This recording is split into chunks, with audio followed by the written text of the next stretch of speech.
Well, that camera's working. But, welcome, folks. Welcome. This right here, right now, is the joy of being a live stream. Brought to you live from Brooklyn, New York. Coming to you from twitch.tv/deepmindfulness. I know, it's so dark. What's up with the darkness? It's this other lens. It's this lens that's like very dark. I could crank the lights up, but I think it'll just adjust. So maybe if I turn this a little, make it think that I'm... I don't know, folks. Let's see. Hey, it's a little dark. What's up with that? Okay, folks, hello. Welcome. It's good to see you here as we begin to trickle in. I'm going to see if I can get this camera to work again. What the heck is up with this? Okay, part of our lovely dance of stuff.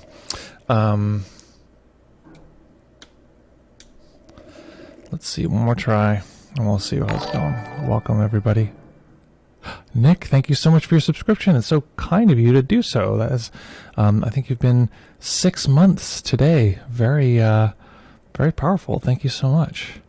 Okay, try this one more time. Nope, not working. Okay, we'll stick with the dark camera. I'm not going to mess with any of this. I'm just going to leave it. I could try to make it brighter, but right now I'm just going to leave it. Video format, space a little bit.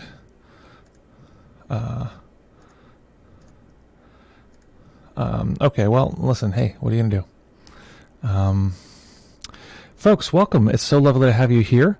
Tom and everyone, if you are seeing stuttering on your stream, it's because the stream is haunted. Twitch is under heavy load due to the lockdown. A lot of people are using this service. Yeah, let me know. Is there stuttering on your side? I'd be very curious about that. Is there stuttering? Stuttering. Okay, color correction, scale, photo. Okay, folks, this is very exciting. We are going to be practicing today. We're going to be meditating today, which is very exciting. We're starting a new theme. I'm not sure if we're soft starting it today or starting it today. The theme is actually going to be focused on exploring our inner landscape. And what I am going to frame as our inner landscape is exactly starting from the position of emotion. Something I noticed is coming up for folks as we're entering this strange time. Is that emotion seems to be at the center of a lot of people's challenges. So we're going to be practicing around locating emotion as a body sensation, noticing how it has certain dynamics pushing and pulling against our physical experience and the things we want to have contact with, things we do want to do, things we don't want to do, and yeah, see how that's affecting us. Let's see. Try this. And let's see. Okay, how about this? Okay, there we go. We're getting somewhere. Okay, we'll live with that. How about that, folks? Hey, it looks much better. Okay, very, very nice. Okay. Lovely, folks. And what else? That's not what I wanted to do. Okay, so folks, as you're beginning to roll in, lovely to see you as always. Let's see who we have here. If you're just joining us, let us know where you're coming from. Let's see. New theme would be a good time to promote on social media. That is totally true, and we're actually going to do heavier promotion for tomorrow. I just wanted to actually try this out with folks, see how they like it, and then we'll go from there. Lots of people to do right now. Yes. So, folks, tell me, how is life? How are you doing? What is new here? From lockdown in New Mexico, you know, I think a lot of lockdowns happening. I actually traveled this weekend, which was quite interesting to travel to a city that had very few cases. Stayed with some people who were doctors. They felt pretty secure that they were okay. And still, it was pretty strange to travel to a place that felt a little like people, people, it was like a little bit like past tense. People like, it felt like everything else where it had been like, 3 weeks ago, that kind of thing. Okay, folks, very excited to be here with you. We're going to be meditating for about 25 minutes, and in that time, we're going to transform entirely as humans. I can say categorically without any question that you, right there, right at home, you will be a different person by the end of this. Which, I mean, the pro tip is actually that regardless of whether you do the meditation, you'll be a different person. But for marketing purposes, we're not mentioning that. So, let's see, the striker for the bell. So finding a nice comfortable position that you can maintain for the duration of the sit.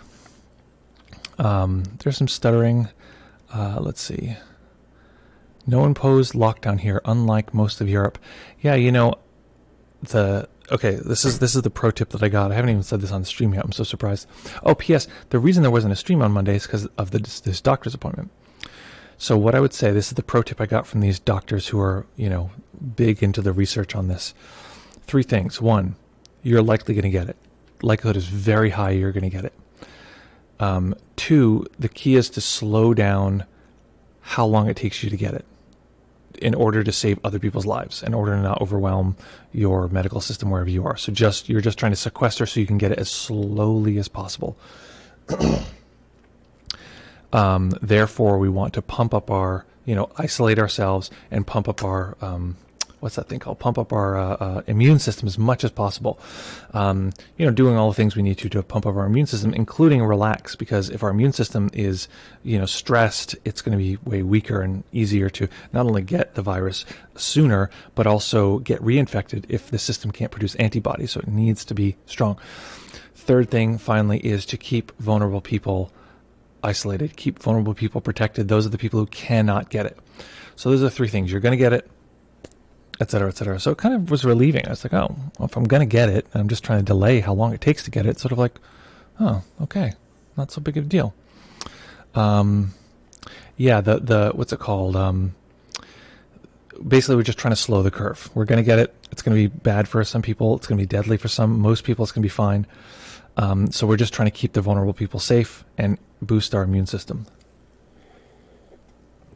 while we wait for the somewhat inevitable.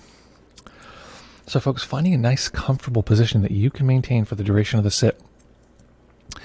I advise that you let the knees be lower than the hips. I haven't done this in a few streams, so I'll just mention. The hips are rock, like they do. This is a person facing forward, so the hips kind of rock up and down. We have the the leg bones and these kind of things. So you have our sits bones, which are the bones right at the back of the hips. And if we sit at the edge of our cushion or edge of the chair, it allows the hips to sort of rock down. What that allows is the lower back to make its sort of natural curve that sort of can balance there, and the upper back can make its natural curve. Because we're primates, we bent our backs up from its original curve. The spine that we had been using since we were fish, coming out of the water, being small primates, that kind of thing. So the point is, because of evolution, because of we used to be fish, see if you can get the knees lower than the hips. And we'll be sitting in stillness for this amount of time. And I know that might be scary for some to be still and not move during the meditation, but I promise you, it's fine. It's actually going to be A-okay. The key is to avoid any impulsive movements, anything to sort of move quickly, take a few seconds, and then if you need to move, wait a few breath cycles, and then go ahead and move slowly, mindfully. I was once a small primate, and now I'm a large one, exactly. A little more complex, a little more brain activity. And we're going to explore and have some fun with that brain activity today. So finding that nice, comfortable position that you can maintain for the duration of the sit. Knowing that it's quite common that people are uncomfortable for a while when they begin meditating. That's okay. You're not in meditation detention. So if you need to move, you can, but try to maintain stillness. And we'll begin in just a moment.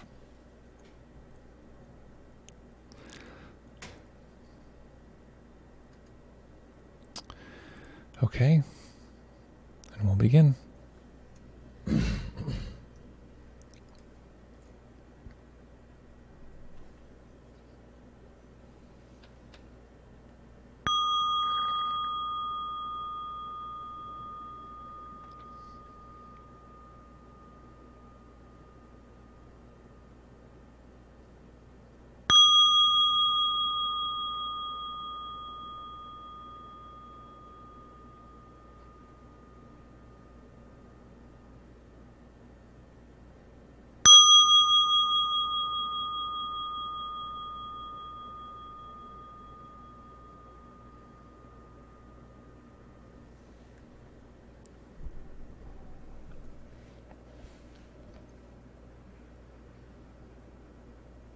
Beginning by taking a few comfortable deep breaths, just feeling the body rise and fall.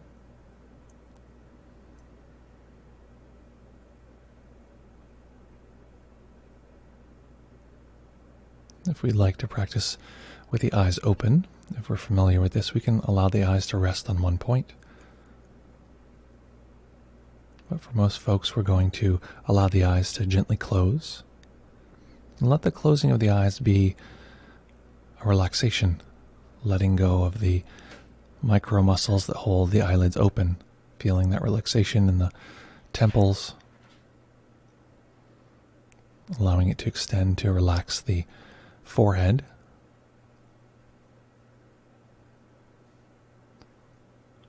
relaxing the muscles behind the eyes, allowing the eyes themselves to drop back just slightly on the back of the skull.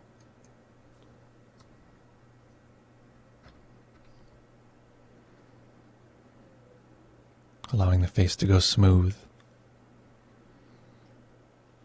Relaxing the tongue and allowing the jaw to go slack.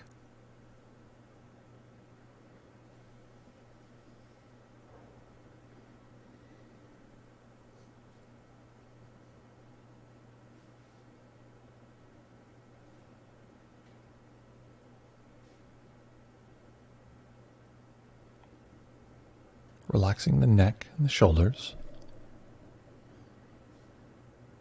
the upper arms, elbows, forearms, wrists, and relaxing the hands, tuning into the subtle sensations in the palms of the hands and tips of the fingers.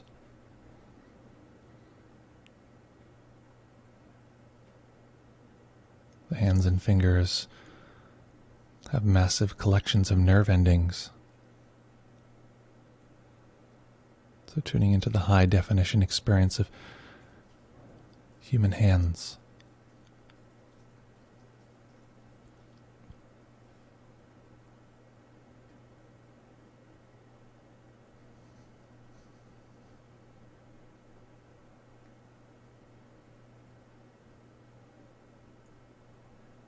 Letting go of any attempt to control the breath, allowing the body to breathe as it will, and noticing the natural tightening and relaxing of the upper chest and upper back as the breath comes and goes.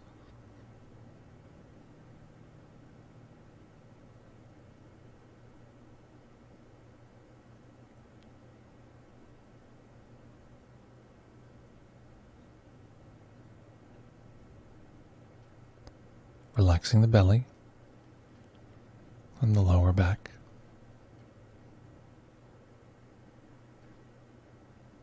Relaxing the hips and the upper legs, the knees and calves, the ankles, and relaxing the feet.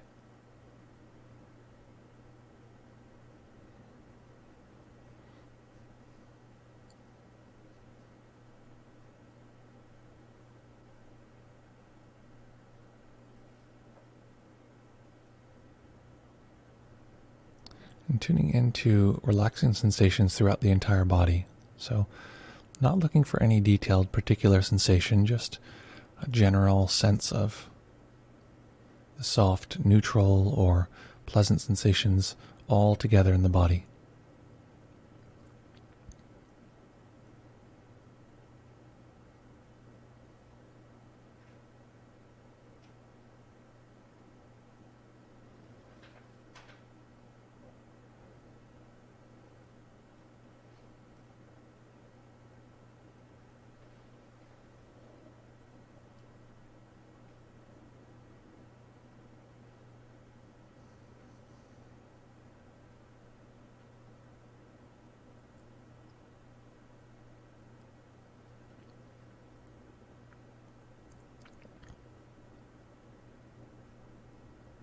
We're going to begin with settling the mind on the breath. But of course, if you'd like to choose a different sense object, just picking something that you can stay with for the duration of the practice, but I'll guide from the position of attention on the breath.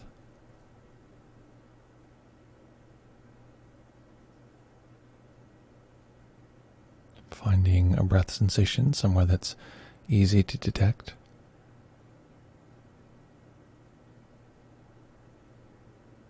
And we'll be connecting with these particular sensations. Each time we notice them in the mind, we can use a mental label and call them this.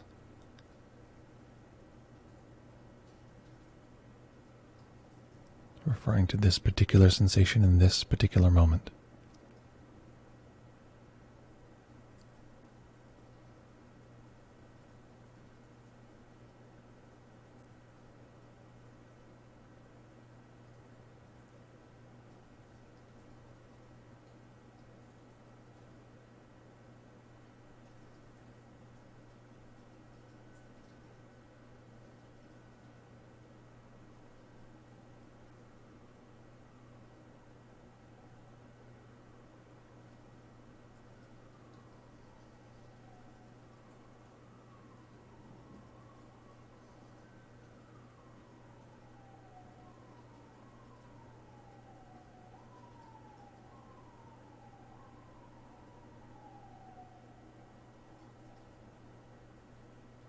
Of course, at times the mind will drift.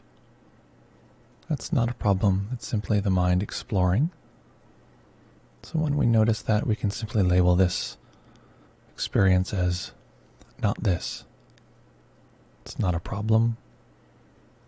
It's simply a sensation, thought, emotion. That's not this.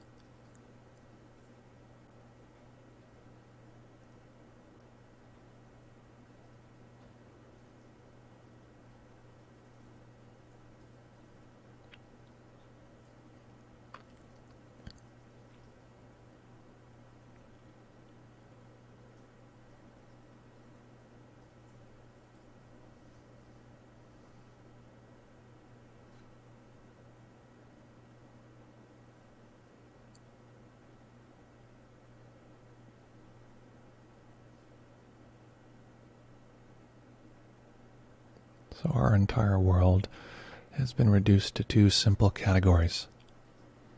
This and not this. They're not enemies.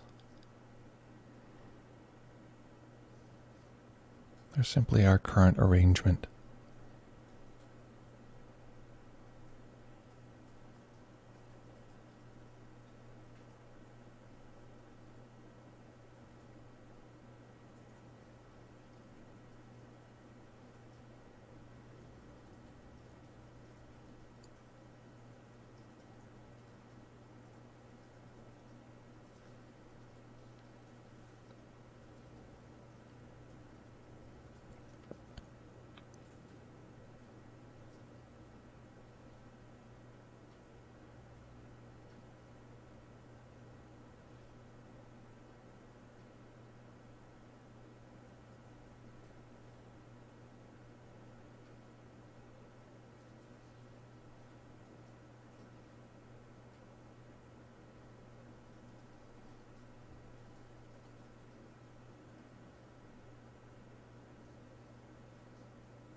And each time we use the label this, be sure it's accurate,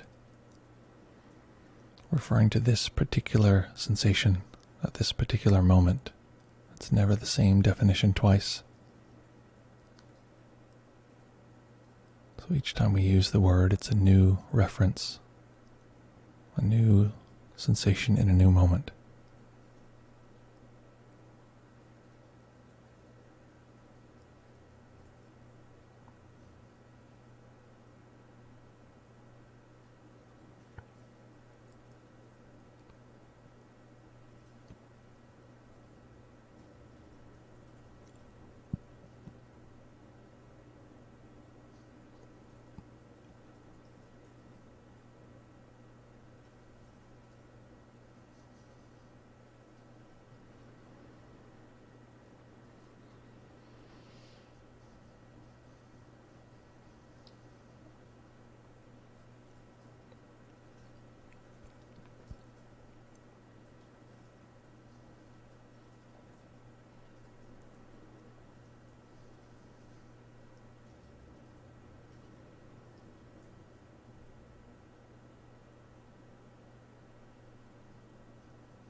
Each time we get pulled into not this,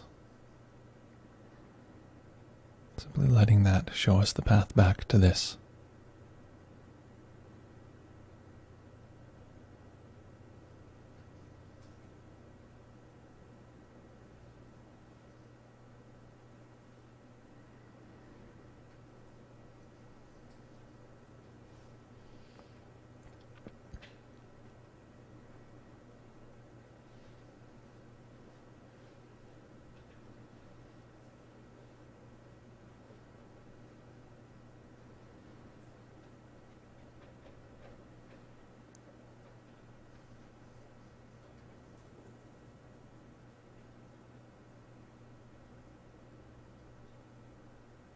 And making a slight change, I'd like you to open awareness up to any experience of emotion in the body.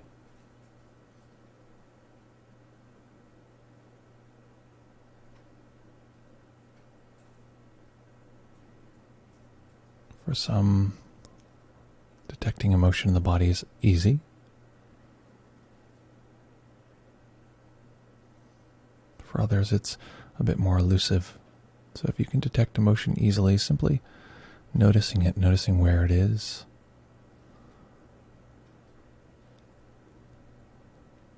Its position, its quality, its density.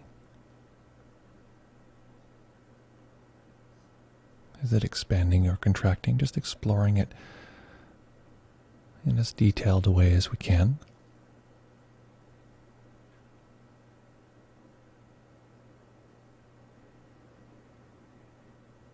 And if it's difficult to assess whether or not the body sensations we're feeling are emotional,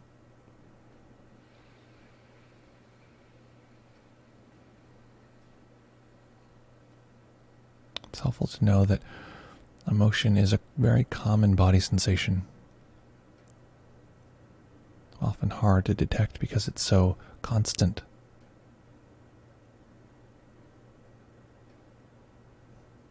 It can be very subtle, like a change in temperature in the body.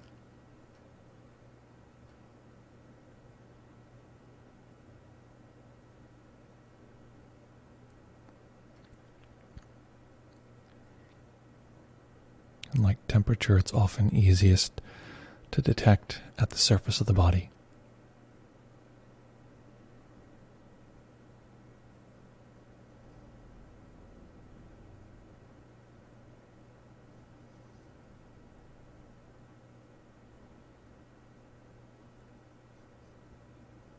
As with most of our experience, the body will be assessing, expressing how it feels this particular moment is going. How's the meditation? Is it going well or poorly?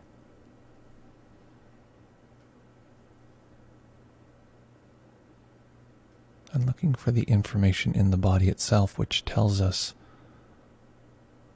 or tries to communicate this data.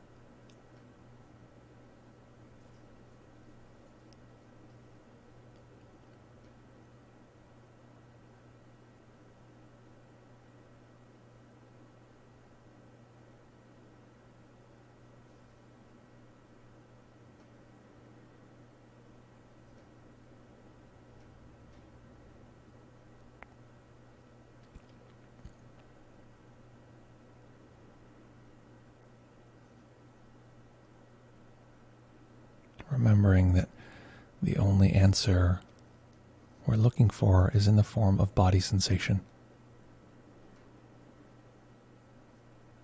not mental audio or any mental visual activation.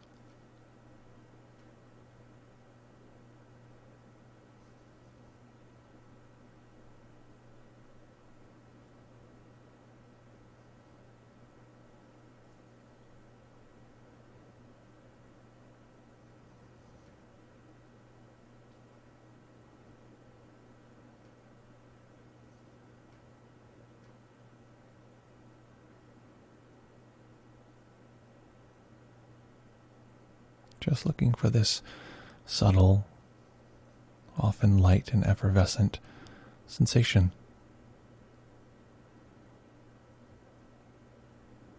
That can live on top of or even be inside of other body sensations, like a kind of mist.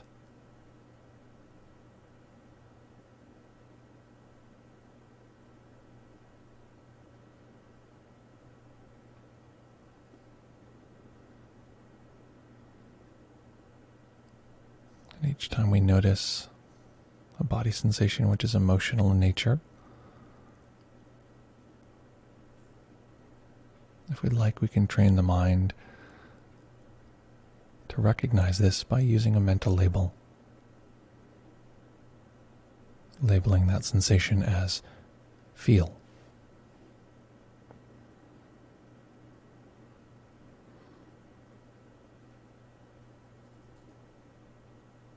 In this case, the definition of feel is emotional body sensation.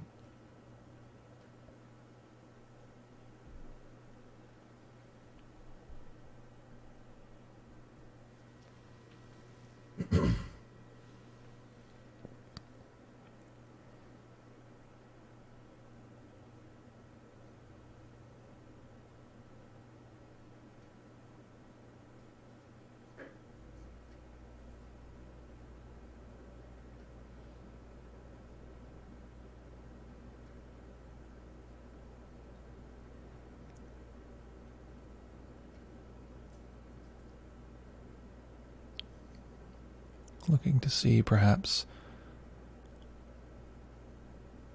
if there's any sensation which is occurring on the front of the body, on the torso, the neck, perhaps the face, that is not occurring on the back of the body, or is less evident.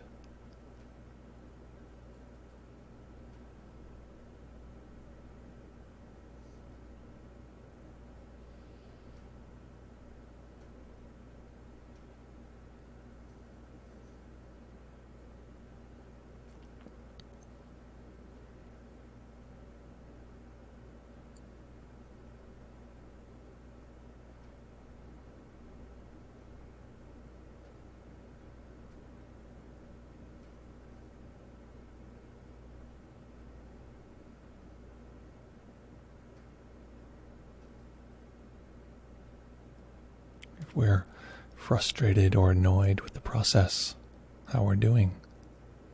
Excellent. Looking for the body sensation which is conveying this data. And this is likely emotional in nature.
And as much as possible, being clear on where we're experiencing the sensation.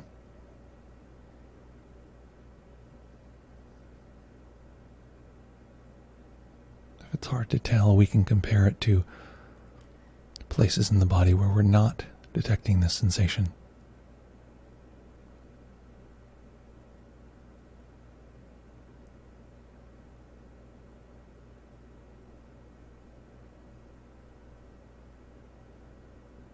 Where is it stronger or more subtle?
And even distraction can show us the experience of emotion.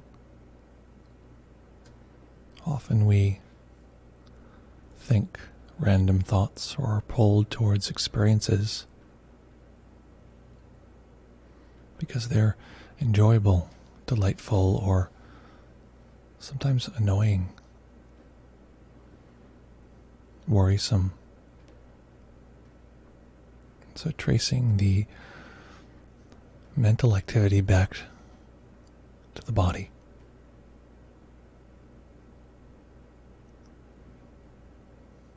Looking for which sensation or where in the body this is stemming from.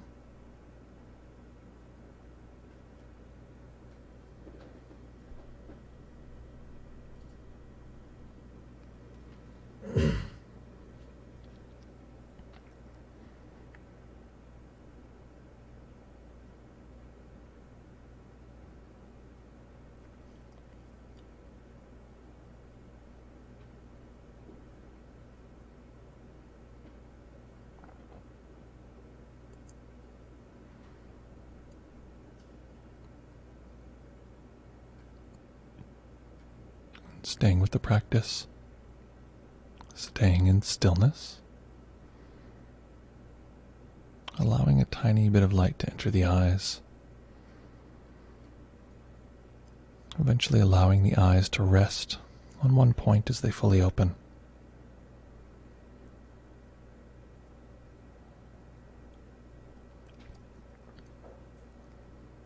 Noticing if there's any experience of peace in the body, not just stillness,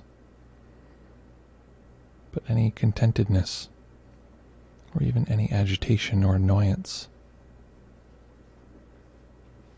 And simply recognizing that whatever's occurring is nature.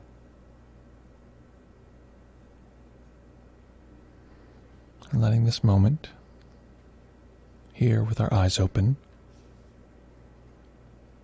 be the great teacher that shows us how to bring this practice into every aspect of our life.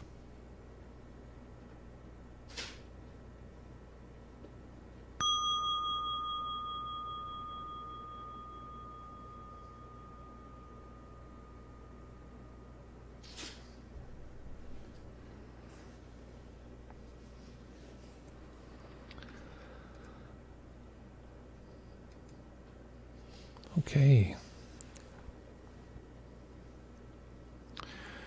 We did it, folks. As far as I can tell, I may be wrong. Correct me if I'm wrong. But everyone here has survived that meditation. If by some weird circumstance you did not survive, just let me know in the chat.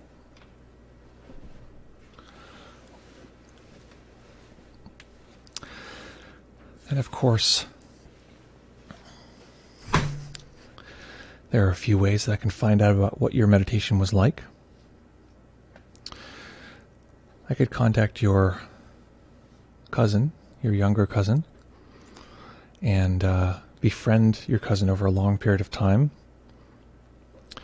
Find out what their hobbies are, interests are, etc. Slowly building a relationship, eventually getting them to build the same kind of relationship with you.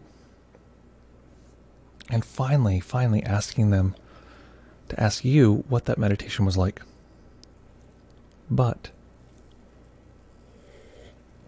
there is a much more direct way.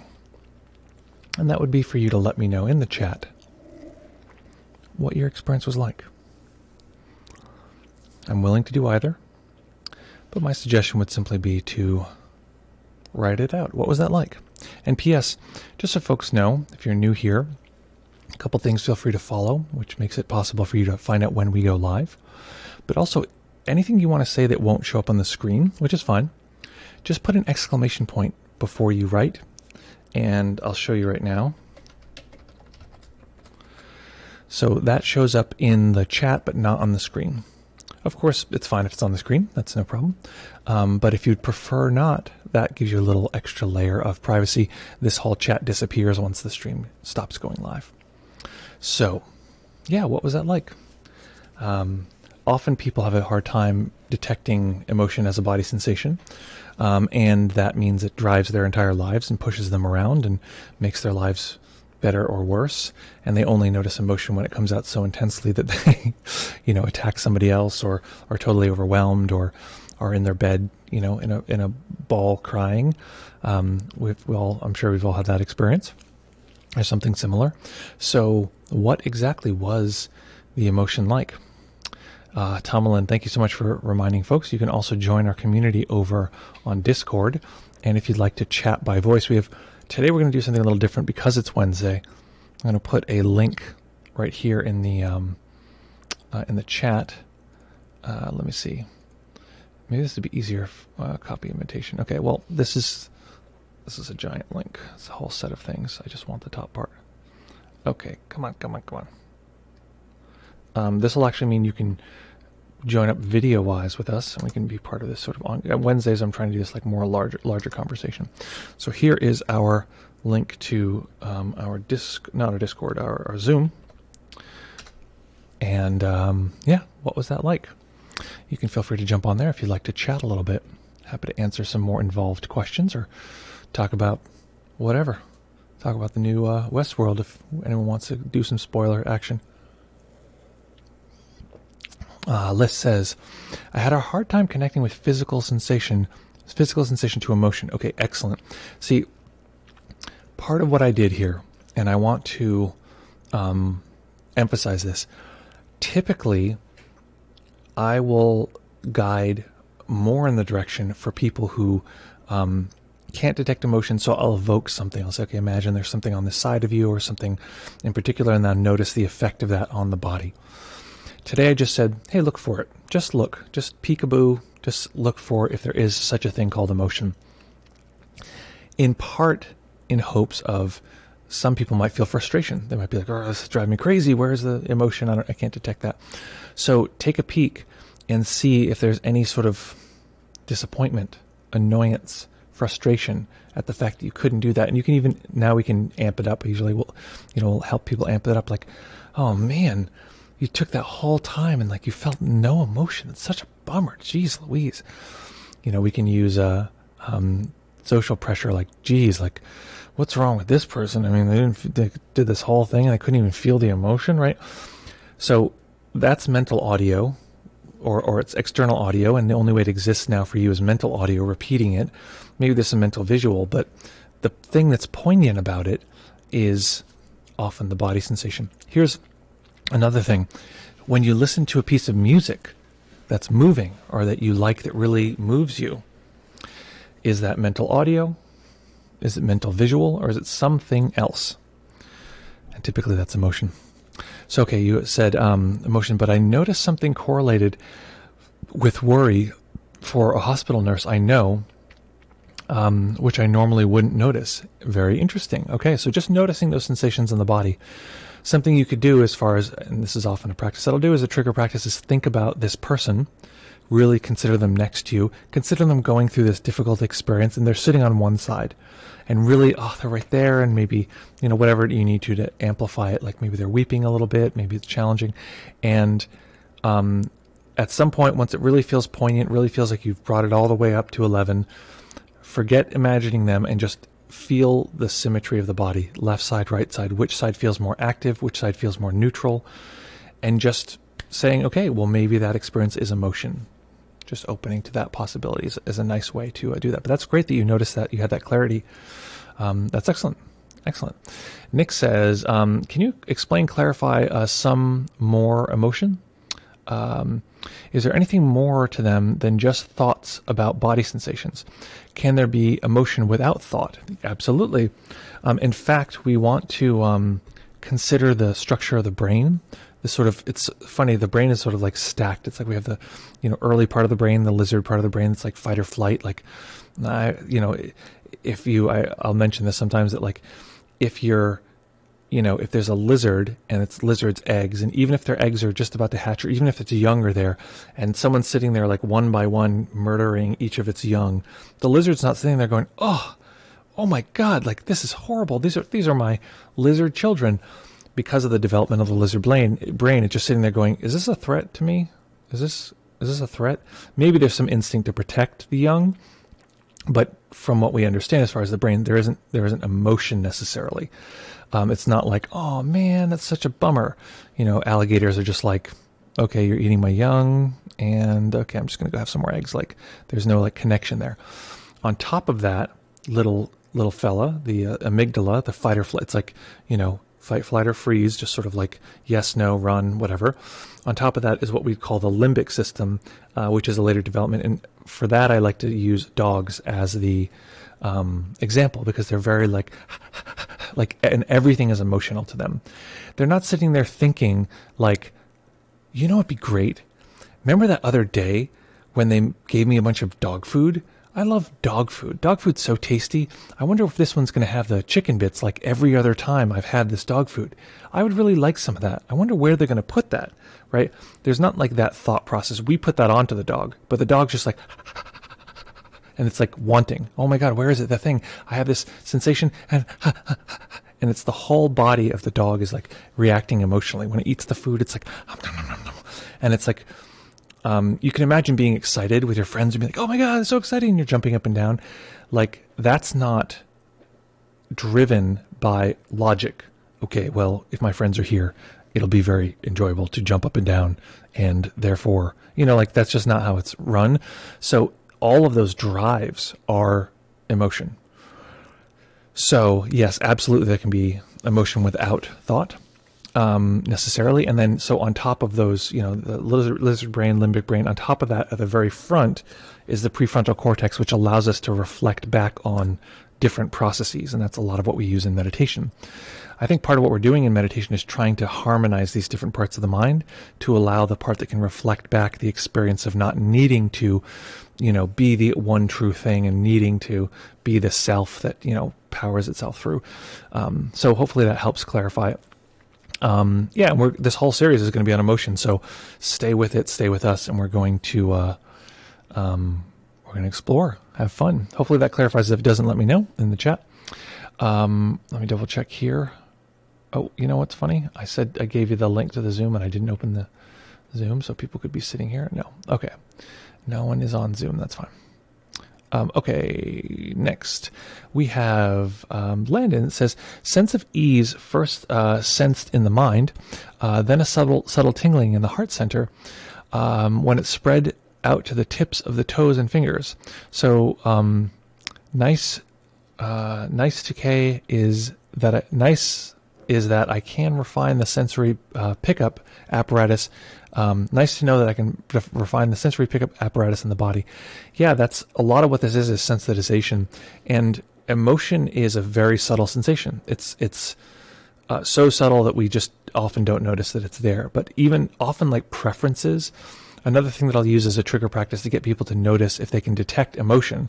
This is very subtle, but look at something that is, if you can, find something that's like natural, like wood, and then something next to it that's like very artificial, plastic wrapper or something like that, and just notice without thinking about it too much, which one does the system prefer?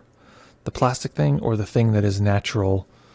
And just notice, okay, if you had to be on a desert island with one of these, forgetting use, right? Which one would you just be drawn towards? And that drawn towards quality is emotion. If you had someone next to you who's like weird and how's it going, like, and they can't break eye contact, like, hey, how are you, right? And they had someone else next to you who's like, hey, how are you? Just like chill, like, how's it going, like, what's going on? Just the draw from one to the other. Like this other person might not be dangerous. They're just weird and, oh, I don't know, like they kind of make me feel uncomfortable. They make me feel uncomfortable when they're around. It's like, oh, some sensation in the body, right? I don't know about this. And this other person, makes me feel at ease. Like the body can settle and the emotional experience is much more neutral. So just to notice, it's really, really common. One more is we manage and regulate emotion by eye contact. So you'll notice that when you talk to people, even when I'm talking to the camera, I'm talking, looking, and then I sort of look away, and then we look, okay, talking, that's sort of normal. And I'm regulating the emotion as I'm talking to you by breaking eye contact, because eye contact is very emotional. You'll notice that if you, even in a relationship, if you like stare into someone's eyes at some point, you're like, okay, I need a break. Is that logic?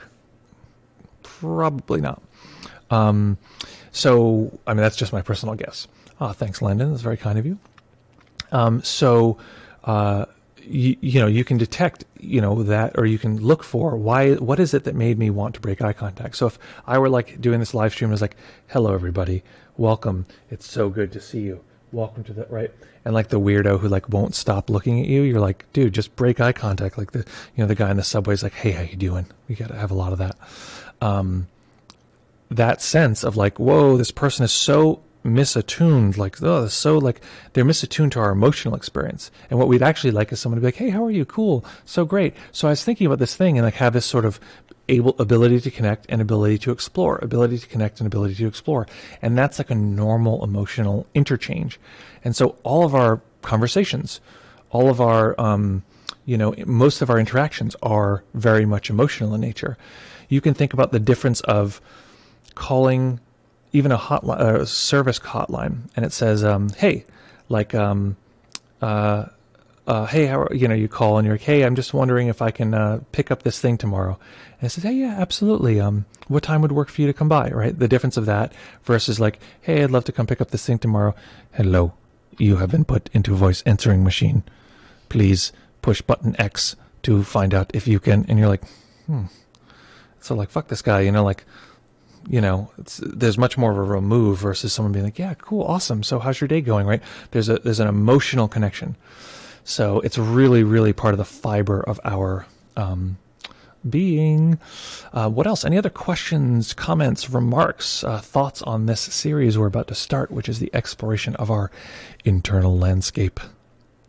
Nick says, how about other than primitive ones like fear, which is obvious, like human complex emotions, they're just a little more nuanced to the palate, exactly, or whatever it's called. Yeah, I mean, we don't even have a word for it because this is all basically metaphor, because we're talking about experiences, body sensations that are non-linguistic. So of course, any word is going to be a sort of abstraction. What I would say is exactly, as far as universal emotions, the research that I've heard says that there's, I think, 6. So it's anger, fear. So look at this list. So what do you notice about this list? Anger, fear, sadness, disgust, joy, surprise, right? What strikes you about that particular list? Anger, fear, sadness, disgust, joy, surprise. So tell me what you think is noticeable about that particular list. This is supposed to be universal emotions that every culture we can track that these emotions are arising in some way or another. Some people say there's 5, some people say there's 6. What do you notice about that list? Yeah, I use the F-bomb. It's true. I occasionally do.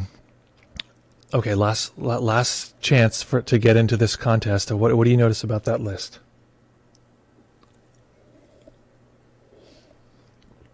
Okay, I'm going to spill it. Write it now because there might be a delay, so just throw it in the chat. Most people, I want people to answer because I feel like I don't want to rob you of the joy of thinking about this. So I'm actually, God damn it, I'm going to wait. Mostly, oh, there you go. Gabriel, great to see you. Mostly negative. Okay, great. Excellent awareness. When we look at this list, anger, fear, sadness, disgust, joy, surprise. Typically, from our perspective, we would see all of anger, fear, sadness, disgust as negative emotions. We don't like those emotions. Those are unpleasant, crappy emotions. What's helpful to know, I'm not a strict Buddhist, but I like a lot of the Buddhist technology, a lot of the Buddhist perspective, is from a Buddhist perspective, they're all neutral. Even, surprise and joy, anger, for sadness, disgust, joy, surprise, even those aren't positive. They're just emotions. They can be used skillfully or unskillfully. They can feel to the body system pleasant or unpleasant, but they themselves are purely neutral. However, negative emotions are registered by the body more quickly and they fade more slowly. So think about that in terms of evolution. A lot of the time I just go back, like, why would this be helpful to pass genetic material forward? Well, if we have a negative emotion, it comes up faster, right? Fear. Oh, it better come up real fast, right? And it fades slower, so we're a little more suspicious for a little longer.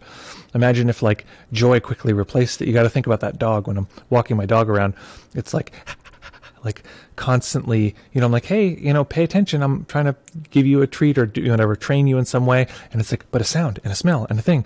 So whatever, it just gets replaced by something else. So imagine if we were afraid, but like then we saw a flower and we're like, yay, a flower. Like, so joyful experiences, they creep up slower and they fade more quickly for survival purposes. So just to notice that that's often the effect, that we those things we experience as negative, they're there for survival, that they feel unpleasant. But part of what we're doing is just feeling the emotional experience and not needing to push or pull it in any particular direction. And often people are like, why do I want to do this? Why do I care about the emotion? It's not a big deal. But here's the key. It's going to push us and pull us in different directions no matter what. Whether we like it or not, whether we know about them or not, it's going to push and pull unless we can be aware enough of them that they can push and pull without pulling us. So that in a way it's like we as a system are more transparent and the push and pull occurs, but it doesn't like swing us, right? It's like the example of like trees in a hurricane break and reeds, or a field of reeds in a hurricane, just like sort of bend over. So that's part of what we're doing, is making ourselves transparent enough. This sounds very mystical, so forgive me, but making our system, let's say, accepting enough that we don't unconsciously grip to emotion as it punches through. Something I've heard a million times, or said a million times, is the following. I have personally never seen anyone quit a job, leave a relationship, or move to a different part of the world or country because they feel a little chilly. Haven't seen it. However, I've 100% seen that happen. All of those three things happen because someone feels a weird sensation in their chest and they don't know how to talk about it. So we are pushed and pulled by emotion all the time, and until we can get skillful at navigating that, we're going to be pushed or pulled unconsciously, whether we like it or not. So, like it or not, folks, emotion is central in the way we relate to reality. Thus is our theme for the next few weeks, is exploring the emotion and then learning how to navigate it. And I haven't even gotten into present moment emotion and old emotion, which is somatically held in the body, which is often way more difficult and intense to manage and work with. So we're leading up to that. We'll get there in a little while. So folks, before we drift away into the ether, a few things. One, we're going to be right back here in less than 48 hours. We might have a guest on Friday. I'm hoping we do. Not sure. Nick says, just one thing about labeling. Okay, one more question here. We'll see. I always feel aversion to labeling for some reason. Is there any use for them other than just staying on track? I use the label here and there instead, but never use there more than once when I recognize I'm not here. If it's not this, if it's not this, I just forget to label entirely. So labeling is, if folks don't know, labeling is a way to meditate where you will mentally label the thing that you're observing. The labels can change definitions. Today we use the word feel to refer to emotion, but you can use the word feel to refer to temperature. It doesn't matter, but today we're using it in relationship to emotion. So there are many, many benefits of labeling, and there are many, many benefits of not labeling. Typically with a student, I'm going to recommend that they label so much that it's just sort of neutral. They can label or not label, they can use the tool or not. Yes, labeling in its nature creates a little bit of agitation, but it shouldn't be significant. And if it is, typically it's helpful to get used to it. Now, you don't have to, but it's helpful to get used to it so you can use it when you need to. And there's a spectrum of labels. There's out loud labels, shouting them so that, because you're so unconcentrated, which I've had to do at retreat, is go off on my own and be like, see, because the mind was so sort of scrambled and moving around very, very quickly. And then there's, we can go down to quiet labels in the mind where see, hear, feel. And then there's whispered labels in the mind where they're barely there. And then there's no labels, but we're still noticing what's occurring. So we want to talk about the difference of noting and labeling. And so we want to be good at the whole spectrum. And the way I teach is on different things on spectrums. And we want to know the spectrum. We want to be good at the entire spectrum. So that's what I generally say. Get really used to labeling. Oh, P.S. You know what I'm going to mention here is the retreat. What's it called? At-home retreat with Shinzen is actually happening this coming weekend. We have a few places available. So if people are interested in that retreat, maybe say retreat in the chat right now, and I'll send you some information. I'm going to need your email address though. So if you want to, what's the best way to do that? Probably send it on Discord. Is just send me a message on Discord and give me your email address, and I can send you the info on that. I think it's $250. It's the entire week of this coming Saturday, or is it Friday? Wait, what is this Saturday? Tomalin knows. You know the dates. Tomalin's going to be there helping out. So I think it's this Saturday to the following Sunday. It's a full retreat, so it's going to be Shinzen and myself guiding all the way through day by day how to have a silent retreat at home, addressing all those various issues. So that's coming up. So if that's of interest, let me know. And hopefully, does that answer your question, Nick, about labeling? Jamler says, when emotions are present fully, do they evaporate into more of a flow or a wavy kind of experience? They can. I hate saying like they will or this happens. They can. That happens to me quite often. And the way I like to talk about it is that all emotions want, and this is sort of hard for people to get, it's as though different senses demand different things. And emotions are sort of more demanding than most. All emotions want is to be experienced.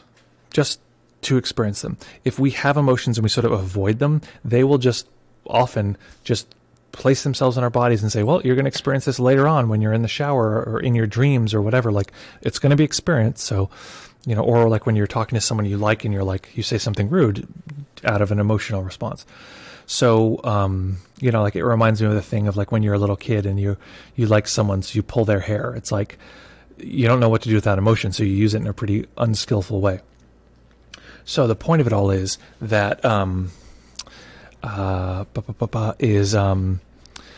really what emotions want is to be experienced. So part of what our job to do is to open up to the experience of emotions and allow them to be present and allow them to come and go. And typically present moment emotions in response to our current environment, including our mind, will just come and go. They'll just come in, drift out. If we're conscious of them. If we're unconscious of them, like I said, we're more sort of solid and just sort of pushing us and pulling us. And it's like, I don't know. I'm just going to stay home. I don't want to be with these people. I'm not sure what it is, but I'm just going to stay home. That's what I'll tend to do, is like avoid people because it's like emotional to connect. Let's see. Okay. Nick says, thank you. Oh, and also, someone shared a link letting us know that Shinzen's meditation app is offering a free year. Holy I self-edited there because that's a big deal. Anyone use it and thought about it might be worth checking out. That is excellent.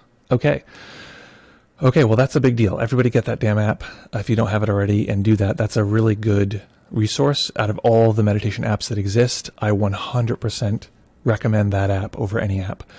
So go to that link, brightmind.com/selfcare. Full disclosure, at times in the past they've hired me. I think the only thing on there I have right now is a sleep meditation. I think there might be another one, but I think there might be one on CN. I can't remember. But yeah, no bias. Well, I just, full disclosure. But even before that, they were the top app that I recommended out of all of them. And I've been asked to work for many of these apps that we hear about, etc. And I have very little interest aside from this because it's so excellent.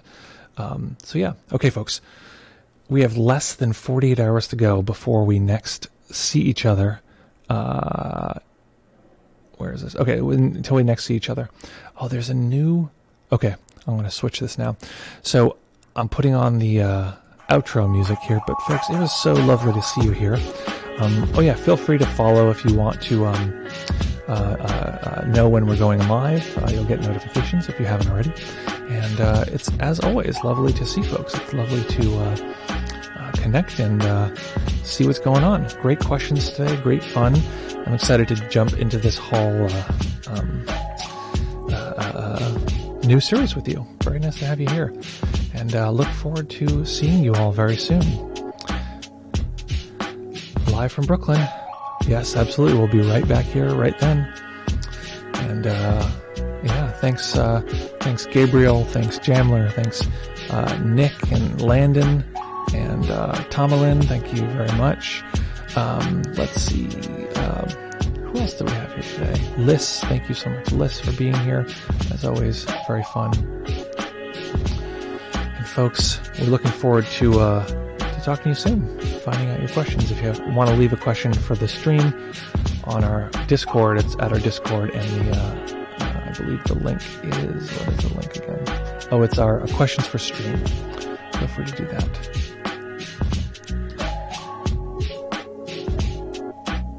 Excellent, folks. Thanks so much for being here.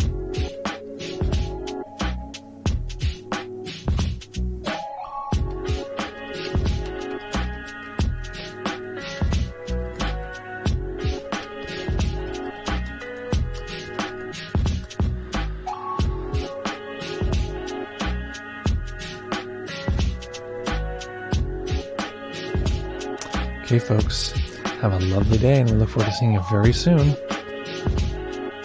Take care.